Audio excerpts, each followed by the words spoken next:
Percaya nggak kalau badai yang terjadi di Karibia diakibatkan oleh kepakan sayap kupu-kupu di Cina yang terjadi berminggu-minggu sebelumnya? Kita mungkin berpikir, kayaknya nggak mungkin deh. Tapi sebelum mengambil kesimpulan, ada baiknya kita simak dulu penjelasan teori mengenai kepakan sayap kupu-kupu ini. Teori butterfly effect ini ditemukan oleh seorang meteorologi bernama Edward Norton Lawrence.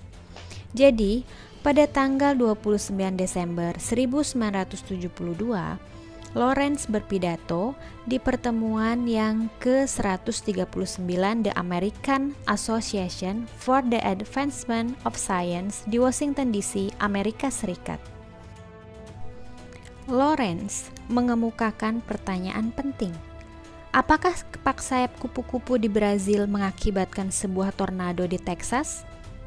Pesan utama dari pembicaraan tersebut adalah bahwa perilaku atmosfer tidak stabil sehubungan dengan gangguan amplitudo kecil.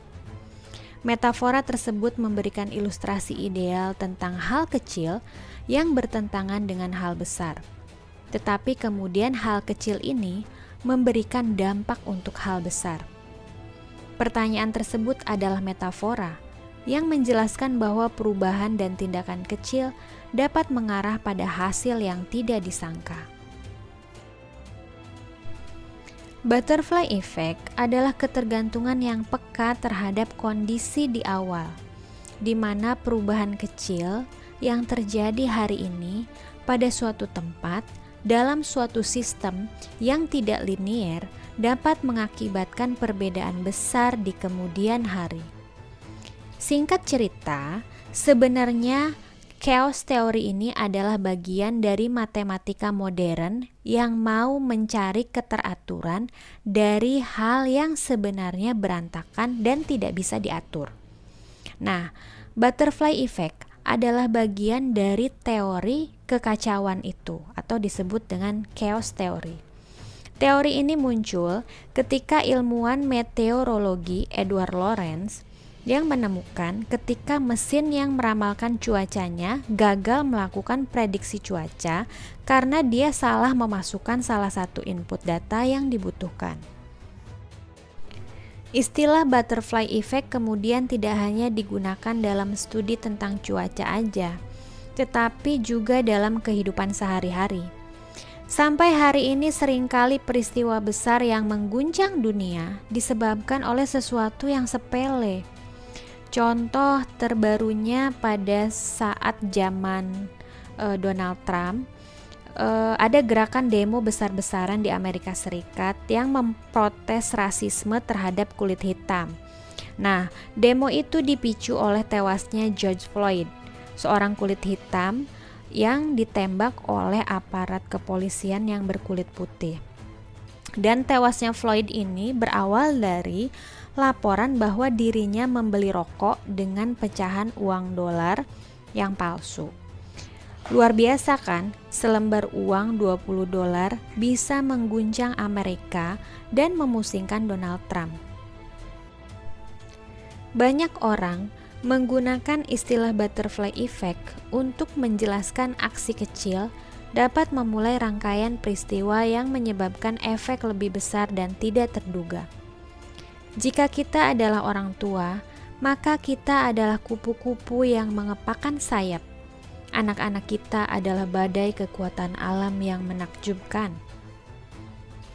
Kita akan membentuk pribadi anak kita menjadi seperti kepompong yang berubah menjadi kupu-kupu dan membentuk badai dengan cara yang tampaknya tidak terduga tetapi kuat. Badai tidak akan ada tanpa kupu-kupu. Begitu kata Yuko Munakata, seorang profesor psikologi di Universitas Colorado dalam pidatonya di TED Talks.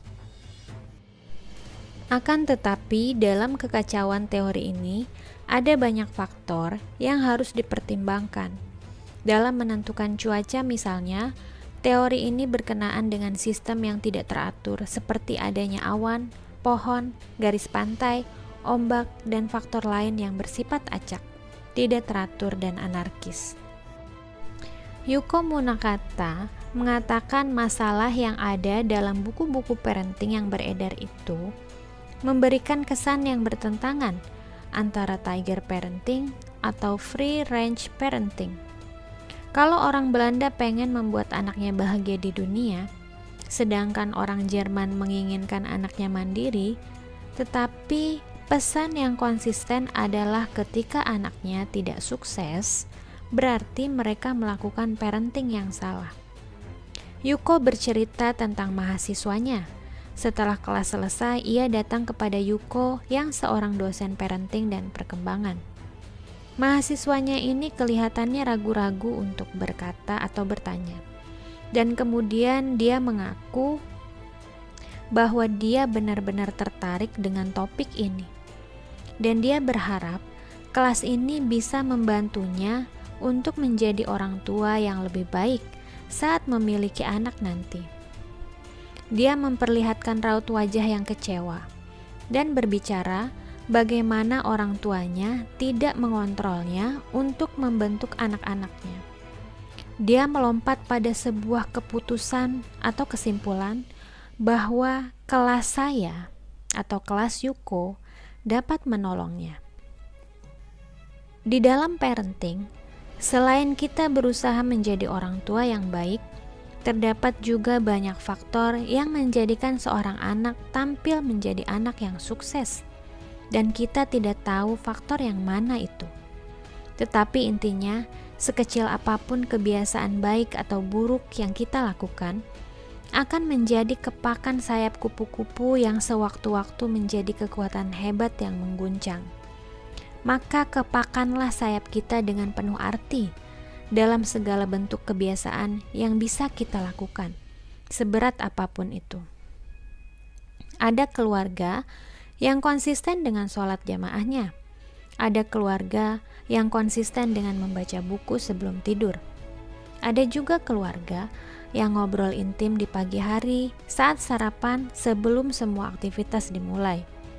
Ada juga orang tua yang berusaha menjadi setara dengan anak dalam perbincangan mereka, menjadi teman sejawat yang dipercaya oleh anak-anak. Lakukanlah sebisa mungkin hal terbaik yang bisa kita lakukan. Kita tidak tahu faktor mana yang akan menjadi motivasi terbaik bagi mereka dalam menggapai masa depan mereka. Sampai jumpa di video berikutnya. Wassalamualaikum.